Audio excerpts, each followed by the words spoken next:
નો દાખલો કે fx is equal to x square minus sine x plus 5 દ્વારા વ્યાખ્યાયિત વિધેય x બરાબર પાઈ આગળ સતત છે. આવો પ્રશ્ન. એટલે આગળની રીતનો દાખલો થયો. આગળ જે આપણે 1 થી 16 દાખલા ગણેલા એમાંનો આ એક દાખલો આવ્યો કે x બરાબર પાઈ આગળ સતત છે. એટલે તમારે શું કરવાનું, આ જે વિધેય છે એમાં એક્સની જગ્યાએ પાઈ મૂકવાનું પહેલાં, એટલે પાઈ સ્ક્વેર પ્લસ 5. અને હવે limit x tends to pi શોધવાનું. હવે શું શોધવાનું? લક્ષ શોધવાનું. Limit x tends to pi fx. તો limit x tends to pi fx is equal to x square minus sine x plus 5. એક્સની જગ્યાએ પાઈ મૂકી દઈશું તો સાઇન પાઈ એટલે 0, એટલે એનો જ જવાબ આવશે. બંનેના જવાબ કેવા આવ્યા? સરખા. માટે આપેલું વિધેય f એ x is equal to pi આગળ સતત છે. એટલે વચ્ચે એક આવો નાનો દાખલો એને મૂકી દીધો, 20મો દાખલો. હવે જો 20મો દાખલો, નીચેના વિધેયોની સાતત્યની ચકાસણી કરો. સિમ્પલ દાખલો છે, આપણને એકદમ સાતત્યની ચકાસણી કરવાની છે. Sign x plus cos x, પછી બીજો દાખલો છે sine x minus cos x, અને ત્રીજો દાખલો છે sine x into cos x. તો પહેલાં sign x plus cos x, તો એનો વિધેયનો પ્રદેશ કયો થશે? વિધેય એફનો પ્રદેશ. તો વિધેય સાઇનનો પ્રદેશ અને વિધેય કોસના પ્રદેશનો છેદગણ. ખ્યાલ છે ને? આપણે બે વિધેયો વચ્ચેની બેઝિક ક્રિયાઓની વાત કરેલી, યાદ કરો. બે વિધેયો વચ્ચેની બેઝિક ક્રિયાઓ યાદ દેવડાવું તમને. કે માની લો કે એફ ફ્રોમ એથી આર પરનું વિધેય છે, વિધેય જી એ બીથી આર પરનું વિધેય છે. તો આ બંને વિધેયો વચ્ચેની ક્રિયા એટલે સરવાળાની ક્રિયા, બાદબાકીની ક્રિયા કે ગુણાકારની ક્રિયા કરીએ તો આ બંને વિધેયના પ્રદેશનો છેદગણ શોધવો પડે. એ છેદ બીથી આર પરનું વિધેય થાય. હતું ને આવું? બંને વિધેયના પ્રદેશનો શું શોધવો પડે? છેદગણ. એ વિધેયનો શું થાય? પ્રદેશ. કોનો? સરવાળા, બાદબાકી, ગુણાકાર, ભાગાકાર માટે હતું. બરાબર? તો એ રીતે આપણી જોડે અહીંયા એક વિધેય કયું છે? સાઇન. બીજું વિધેય કયું છે? કોસ. તો આપણને ખબર છે કે સાઇન વિધેય છે તે આરથી આર પરનું વિધેય છે, અને કોસ વિધેય એ પણ આરથી આર પરનું વિધેય છે. તો આ બંને વિધેયનો તમારે પ્રદેશનો શું શોધવો પડે? છેદગણ શોધવો પડે. એટલે કે ડીએફ એટલે ડી ઓફ સાઇન. સાઇન વિધેયનો પ્રદેશ છેદ કોસ વિધેયનો પ્રદેશ, એટલે આર છેદ આર. તો આર જ થવાનું છે. હવે તો એકદમ સિમ્પલ છે આપણી જૂની મેથડ કે કોઈ પણ એ બિલોંગ્સ ટુ આર માટે કોઈ એક વાસ્તવિક સંખ્યા એ માટે f x is equal to sine x plus cos x, એટલે f a sine a plus cos a થઈ જવાનું, કારણ કે એક્સની જગ્યાએ એ મૂકી દઈએ. હવે એનું લક્ષ શોધી કાઢીએ. Limit x tends to a f x. તો limit x tends to a f x એટલે sine x plus cos x. એક્સની જગ્યાએ એ મૂકી દઉં તો sine a plus cos a, એટલે કે limit x tends to a f x is equal to f a. માટે એફ એ દરેક એ બિલોંગ્સ ટુ આર માટે સતત છે. માટે એફ એ સતત વિધેય થઈ ગયું કહેવાય. આવો જ દાખલો બાદબાકીનો છે. જુઓ, સાઇન એક્સ માઇનસ કોસ એક્સનો એનું પણ લખાણ આ જ રીતે લખવાનું છે ઉપર મુજબ.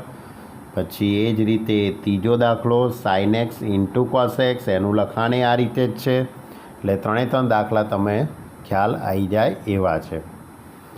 પછી 22મો દાખલો કે કોસાઇન, કોસેક, કોસેન્ટ અને સેકન્ડ અને કોટેન્જ બરાબર વિધેયોના સાતત્ય ચર્ચો. હવે આપણને ખ્યાલ જ છે કે આ બધા વિધેયો એના ચોક્કસ મર્યાદિત પ્રદેશમાં સતત છે જ. આપણે સાતત્યના ટોપિકની ચર્ચા કરી, એમાં એક નોંધમાં જ લખેલું કે દરેક ત્રિકોણમિતીય વિધેય એના ચોક્કસ મર્યાદિત પ્રદેશમાં સતત છે જ. પણ આપણે એને થોડુંક સાબિત કરીએ. પરીક્ષામાં પૂછાવાની શક્યતા ઘણી ઓછી છે, પણ છતાં પણ આપણે f x is equal to sine x. કોસનો દાખલો લઈએ પહેલાં. કોસ એક્સ, કોસનો દાખલો લઈએ પહેલાં. એનો પ્રદેશ કયો થશે? આર. આ રીતે જ લખાણ લખવાનું છે. આ જે દાખલાનું લખાણ લખ્યું છે ને મેં, એ રીતે જ છે કે કોઈ પણ એ બિલોંગ્સ ટુ આર માટે f x is equal two cos x. તો એક્સની જગ્યાએ એ મૂકીએ તો કોસ એ. હવે એની લિમિટ શોધી કાઢીએ. Limit x tends to a f x, limit x tends to A cos x.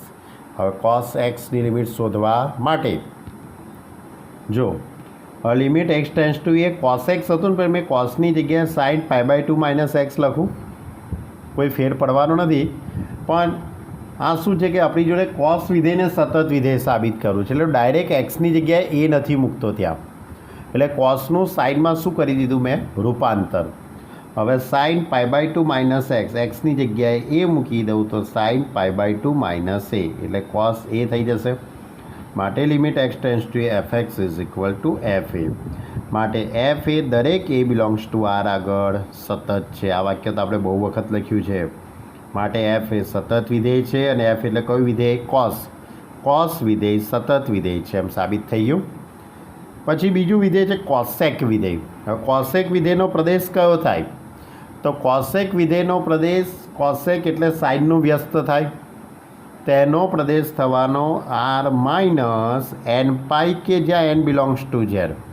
આ એન પાઈ શું છે, તો સાઇનનો શૂન્યોનો ગણ. સાઇનનો શૂન્યનો ગણ શું કરી દેવાનો, બાદ. બરાબર, આ કોસેકનો પ્રદેશ.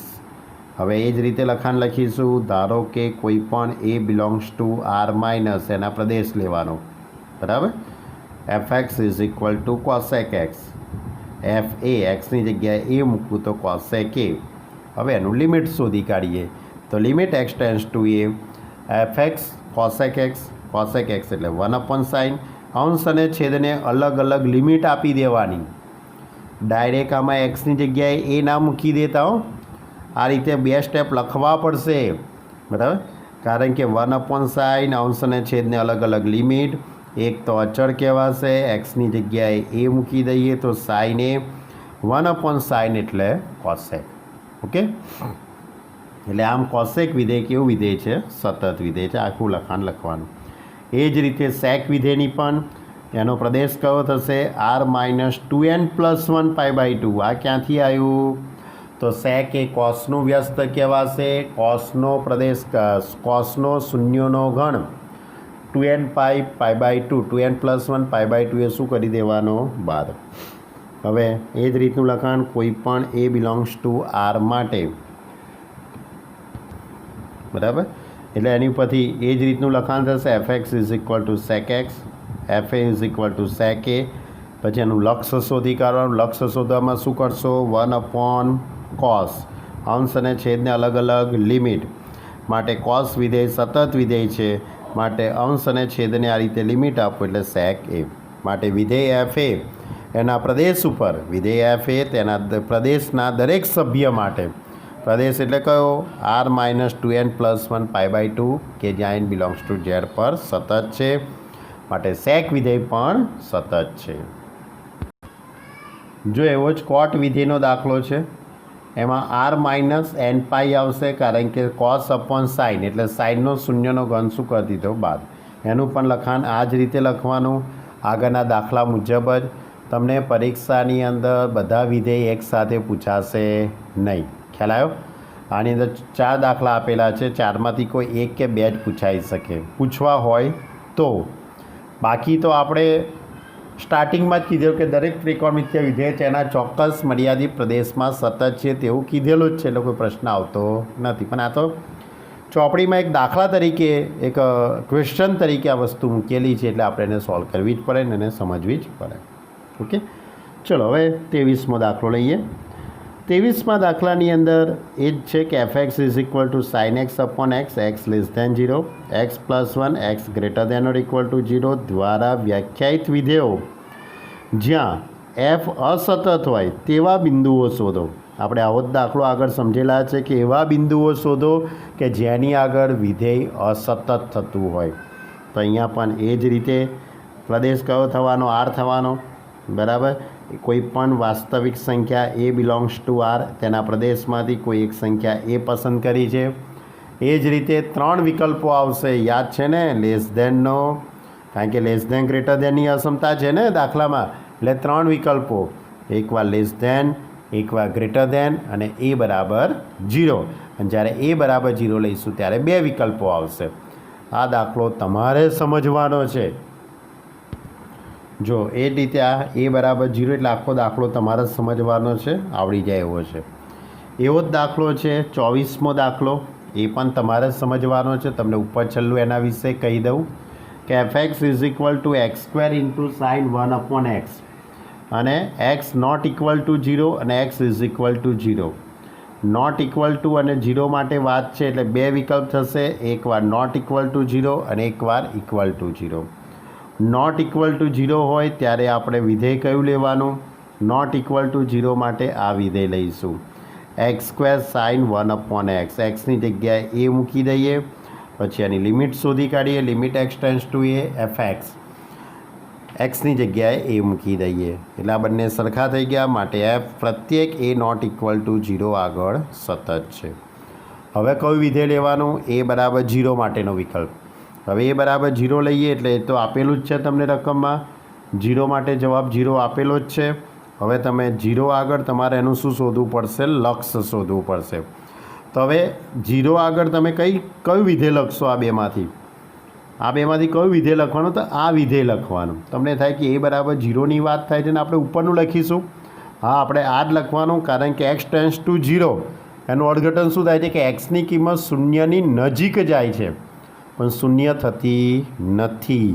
એટલે તમારે આ વિધેય પસંદ કરવાનું અને પછી એનું લક્ષ શોધવાનું. આપણે એવો જ દાખલો છે એટલે 23મો અને 24મો દાખલો તમારે જાતે જ સમજવાનો છે.